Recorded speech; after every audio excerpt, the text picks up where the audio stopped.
Bonjour, c'est IQ91. Voici l'analyse technique du CAC 40 pour la journée du lundi 28 mars 2011 pour le site boursicoté.com. Tout d'abord, je tiens à m'excuser pour la qualité sonore de la vidéo qui a été diffusée en direct du salon de l'analyse technique.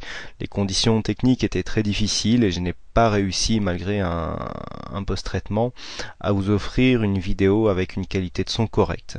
Je vous prie de m'en excuser, j'essaierai de faire mieux la prochaine fois, si prochaine fois il y a. Donc nous avons ouvert en baisse sur 3966,77, nous avons marqué un plus bas sur 3959,85, un plus haut à 3991,32 pour terminer en clôture à 3976,95. Nous gagnons 0,12% sur cette séance, 4,5 points gagnés par rapport au cours de clôture de vendredi. C'est donc encore une fois une petite séance de hausse. Petite séance de hausse qui continue à confirmer ici l'essoufflement que je vous indiquais vendredi. Alors vendredi, bon, pour reprendre par rapport justement si la qualité vidéo ne vous a empêché de comprendre certaines choses, j'attirais votre attention sur le fait que les Fibonacci avaient vraiment été respectés sur cette phase de rebond, puisque nous étions venus clôturer juste sur cette zone, et je vous indiquais que en cas de franchissement, le prochain niveau technique à surveiller serait la résistance ici des 3990 points. Alors avec un plus haut à 3991, donc à un point près, on voit bien là que le plus haut est venu vraiment. On est vraiment venu marquer un test, on a essayé de franchir cette résistance, mais il n'y avait pas assez d'élan haussier sur cette journée pour vraiment confirmer cette cassure, et donc nous sommes rapidement redescendus. Le point de contact aux alentours des 3990 points a été assez bref, et donc les cours sont rapidement redescendus pour venir se stabiliser sur des zones proches de la clôture. Alors, au niveau de la tendance, on va agrandir un petit peu, on constate que nous sommes toujours sur le support haussier que je vous indiquais vendredi. Je vous disais qu'il n'était pas très significatif car seulement défini par 2 points bas que nous avons là. Bien maintenant nous en avons un troisième, mais ce que l'on peut remarquer, c'est que même si au niveau des indicateurs on a un RSI qui est encore en zone neutre, qui laisserait un petit peu de potentiel encore, le stochastique on le sait qui est très volatile, très réactif, qui commence à rentrer en zone de surachat, et un MACD qui est encore sur une belle dynamique haussière. Donc pour l'instant la tendance ici est à la hausse. Par contre, quand on regarde les volumes, nous constatons qu'il y a encore une baisse des volumes par rapport à la séance de vendredi, avec une volatilité très faible. Donc on vient encore une fois confirmer cet essoufflement, vraiment un essoufflement de tendance. On a du mal à aller marquer des plus hauts, le plus haut par rapport au plus haut de vendredi. Je rappelle que le plus haut de vendredi était 3986,56. On est venu dépasser le plus haut de seulement 5 points, et puis par contre on n'a pas réussi à conserver un plus bas plus haut que le précédent. Donc on s'inscrit dans une tendance très court terme pour l'instant qui est neutre. Bon, vu que nous sommes portés par le support haussier, la tendance très court terme est toujours haussière, mais attention, une cassure de ce support qui est maintenant tout proche nous ferait sortir de la dynamique, et donc nous ferait sortir de la dynamique haussière très court terme, et donc peut-être pour prendre une autre tendance. Alors, maintenant que nous voyons que ce mouvement ici est bien entamé, on constate quand même et on valide que les 61,8 sont cassés, on a eu 2 attaques, donc pour l'instant, alors à partir du moment où on vient casser les 61,8, normalement on a de grandes chances de retracer l'intégralité de la tendance. Toutefois, quand on voit que cette cassure se fait sur un manque de force évident, sur un manque de conviction comme nous l'avons là, donc je le rappelle, les signaux principaux sont baisse de volatilité, baisse des volumes, eh bien on peut dire que bon, on vient ici affaiblir la tendance baissière de fond. Le rebond donc vient au-dessus des 61,8. Je pencherai plus maintenant pour une stabilisation des cours. Ce qu'il faudra surveiller, c'est certainement un franchissement probable et rapide de ce support haussier, et donc il faudra surveiller les cours lors de ce franchissement.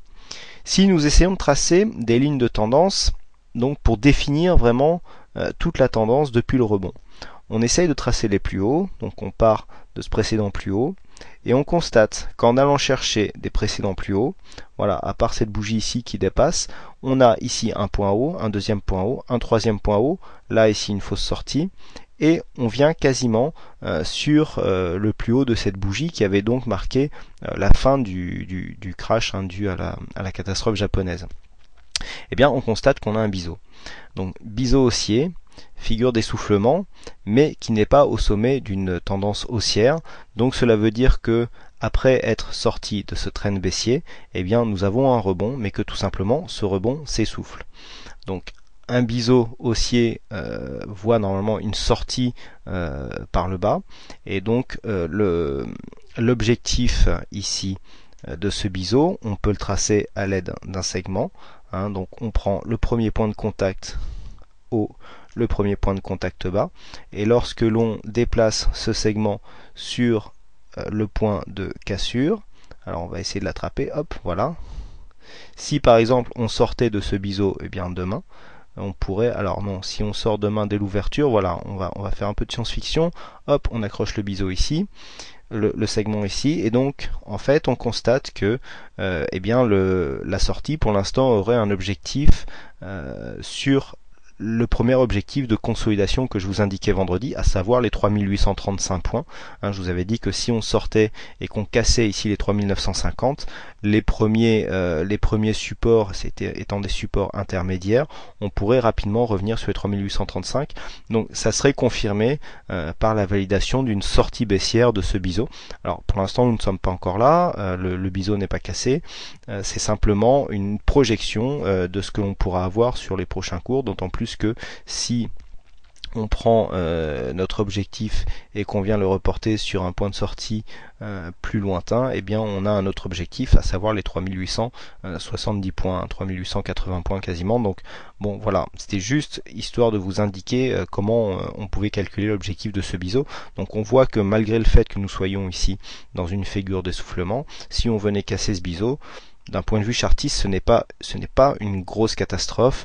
Je rappelle que d'un point de vue moyen terme, tant que l'on ne vient pas casser ce précédent plus bas ici qui définissait le support de trend dans lequel nous étions avant d'en sortir suite à la catastrophe japonaise, tant qu'on ne vient pas recasser ce plus bas, eh bien la tendance moyen terme, certes, n'est plus la même dynamique, mais reste toujours haussière. Donc, pour l'instant, c'est un peu le biais qu'il faut garder en mémoire. On est en phase d'essoufflement, on peut continuer à monter tout doucement. Une sortie par le haut serait rarissime, les sorties de biseau haussier par le haut, on peut l'avoir. Dans le contexte actuel, il faudrait vraiment une bonne nouvelle pour pousser les acheteurs à faire monter les cours au-delà de cette ligne de résistance.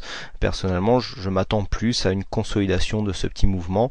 Je m'attendais à une stabilisation des prix entre ici la zone des 4000 et 4050. Eh bien, a priori, les prix devraient se stabiliser légèrement plus bas en attendant peut-être une sortie de la crise libyenne ou des bonnes nouvelles qui se font attendre du côté de la centrale de Fukushima.